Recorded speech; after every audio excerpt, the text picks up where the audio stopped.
আর নজর রাখি আজকের ওয়েদার ফোরকাস্টের দিকে। দক্ষিণবঙ্গে বাড়বে গরম, কমবে ঝড় বৃষ্টি আর চড়বে পারদ। শুক্রবার থেকে মঙ্গলবার পর্যন্ত শুষ্ক আবহাওয়া থাকবে। 2 থেকে 4 ডিগ্রি সেলসিয়াস বাড়বে তাপমাত্রা। অর্থাৎ দক্ষিণবঙ্গে আপাতত গরম বাড়বে এমনটাই বলা চলে, কারণ ঝড় বৃষ্টি কমবে, যার জেরে পারদও কিন্তু বাড়বে। তবে কোন কোন জেলায় বৃষ্টির পূর্বাভাস রয়েছে, কোন কোন জেলা থেকে কি আপডেট পাচ্ছে, বিস্তারিত জানবো। বিশ্বজিৎ প্রতিনিধি আমাদের সঙ্গে রয়েছেন।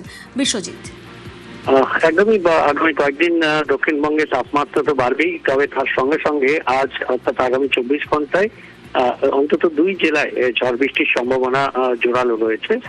বীরভূম এবং মুর্শিদাবাদ এই 2 জেলায় যেমন 40 থেকে 50 কিলোমিটার গতিবেগে দমকা ঝোড়ো হাওয়া বইবে, তার সঙ্গে বজ্রবিদ্যুৎ সহ হালকা থেকে মাঝারি বৃষ্টি হতে পারে। তবে স্থানীয়ভাবে কলকাতা সহ দক্ষিণবঙ্গের সব জেলাতেই স্থানীয়ভাবে স্বল্প সময়ের জন্য বজ্রবিদ্যুৎ সহ বৃষ্টির সম্ভাবনা সামান্য, খুব সামান্য হলেও আছে আগামী কয়েকদিনে। তবে আগামীকাল থেকেই সম্ভাবনাটা আরো কমবে, তবে তাপমাত্রা বাড়বে।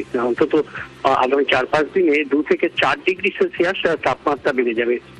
শুধু তাপমাত্রা বাড়া নয়, সঙ্গে বাতাসে জলীয় বাষ্প থাকবে, আর তাই অস্বস্তি বাড়বে। গরম এবং অস্বস্তি দুটোই বাড়বে। কলকাতা ও সংলগ্ন এলাকায় ফিল লাইক টেম্পারেচারটা স্বাভাবিক তাপমাত্রা থেকে অনেকটা বেশি। এবার একটু উত্তরবঙ্গের দিকে নজর দেওয়া যাক। উত্তরবঙ্গে দুর্যোগের মেঘ, শনিবার পর্যন্ত বিক্ষিপ্ত ভারী বৃষ্টির সতর্কতা রয়েছে।